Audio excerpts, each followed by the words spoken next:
Polavaram project పూర్తయ్యే లోపుగానే ఆ గోదావరి వరద జలాలను పురుషోత్తపట్నం పుష్కర ఎత్తిపోతల నుంచి ఆ లెఫ్ట్ మెయిన్ కెనాల్ బ్యాలెన్స్ పనులన్నీ కూడా పూర్తి చేసి ఉత్తరాంధ్రకు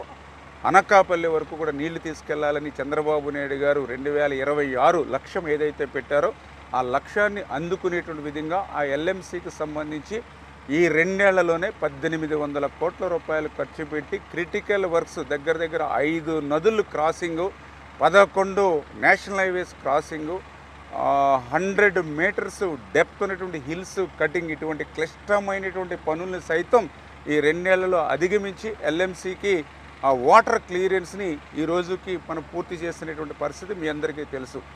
ఇంకా ఏదైతే ఈ ఎల్ఎంసీకి రావాల్సినటువంటి వాటర్ ఇప్పుడు పురుషోత్తపట్నం నుంచి 3500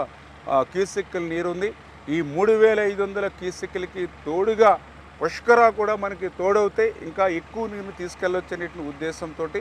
ఆ పుష్కరాకు సంబంధించినటువంటి ఆ యొక్క పైప్ లైన్స్ ఏదైతే ఈ యొక్క పోలవరం ఎల్ఎంసీ వర్కులు చేసేటువంటి సందర్భంగా ఆ కేఎల్ బండు గత 5 సంవత్సరాల నుంచి పుష్కర పైపుల వల్ల నిలిచిపోవడంతో ఆ పైపులను తొలగించి ఆ యొక్క కేఎల్ బండ్ పనుల్ని మనం కంప్లీట్ చేసినటువంటి పరిస్థితి. అందుచేత ఆ యొక్క పుష్కర సంబంధించినటువంటి పంపులను ఏదైతే తొలగించారో వాటన్నిటినీ కూడా తిరిగి పునర్నిర్మించడానికి 29 కోట్ల రూపాయలతో ప్రభుత్వం నిధులు ఇచ్చినటువంటి పరిస్థితి. ఆ పనులు పూర్తి చేసినట్లయితే పురుషోత్తపట్నం కూడా ఈ వాటర్ కూడా యాడ్ అవుతుందనేటువంటి ఉద్దేశంతో ప్రతికూలమైనటువంటి పరిస్థితులు ఉన్నాయి. ఎందుకంటే ఈ పనులు పూర్తి చేయడానికి ఒక పక్కన గోదావరిలో వరదలు వస్తూ ఉంటే ఈ ప్రాంతం అంతా కూడా మళ్ళీ ముంపుకు గురవుతున్న పరిస్థితి. రెండవ పక్కన ఆకస్మికంగా రోజు వర్షాలు పడడం, మరొక పక్కన రహదారులు కూడా ఈ యొక్క ప్రాంతానికి వచ్చేటువంటి ఇబ్బందులు ఉండడం, అదేవిధంగా హిల్ ఇప్పుడే మనం చూసాం, అది హిల్ అంతా కూడా బ్లాస్టింగ్ చేసి కట్ చేయడం, ఇటువంటి పనులు ఉన్నప్పటికీ కూడా అటు ఏజెన్సీ కానీ ఇటు అధికారులు కానీ అదేవిధంగా మేము కానీ కష్టపడి పని చేస్తే కనీసం 100 క్యూసెక్లైనా 500 700 ఎంత యాడ్ చేయగలిగితే అంత పురుషోత్తపట్నానికి యాడ్ చేస్తే మరికొంత నీరు అదనంగా ఆ యొక్క అనకాపల్లికి అదేవిధంగా ఇతరత్ర ఏలేరు రిజర్వాయర్కి తీసుకెళ్ళొచ్చు అనేటువంటి ఆలోచనతో ఈ డే అండ్ నైట్ షిఫ్ట్లు వారీగా ఈ యొక్క ప్రకృతి ఇబ్బందులు కూడా తట్టుకుని పనిచేస్తూ ఉన్నటువంటి విషయాన్ని సందర్భంగా తెలియజేసుకుంటూ, అందులో మేజర్గా మాకు క్రిటికల్కి సంబంధించినటువంటి ఏదైతే మ్యానిఫోల్డ్ 2 మ్యానిఫోల్డ్ని ఇక్కడ నిర్మాణం చేయవలసి ఉంటుంది. 25x17 మీటర్ల మ్యానిఫోల్డ్, అదేవిధంగా ప్రెజర్ మెయిన్ 2.9 వ్యాసం దగ్గర 650 మీటర్లు 2 ప్రెజర్ మెయిన్స్, అదేవిధంగా డెలివరీ సిస్టమ్ ఏదైతే 22x22 మీటర్లు, అదేవిధంగా క్రిందకి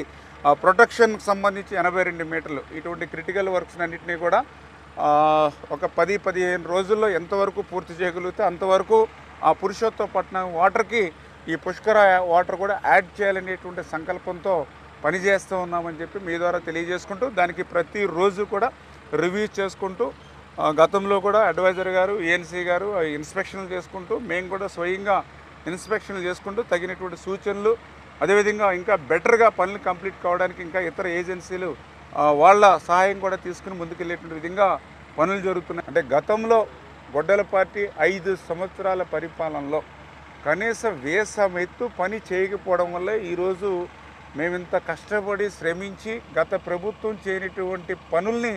ఈవేళ మళ్ళీ గాడిలో పెట్టడంలో మాకు ఇన్ని రకాలైనటువంటి ఇబ్బందులు. ఇప్పుడే ఎల్ఎంసీ 1800 కోట్ల రూపాయలకి పనులు పూర్తి చేశాం. 5 సంవత్సరాల గొడ్డల పార్టీలో ₹1 పని కానీ, ఒక తట్ట మట్టి కానీ, ఒక కరబస్త సిమెంట్ పని చేసి ఉంటే ఈరోజు మనకి ఇన్ని ఇబ్బందులు వచ్చి ఉండేవి కాదు. అదేవిధంగా కేఎల్ బండ్కి సంబంధించి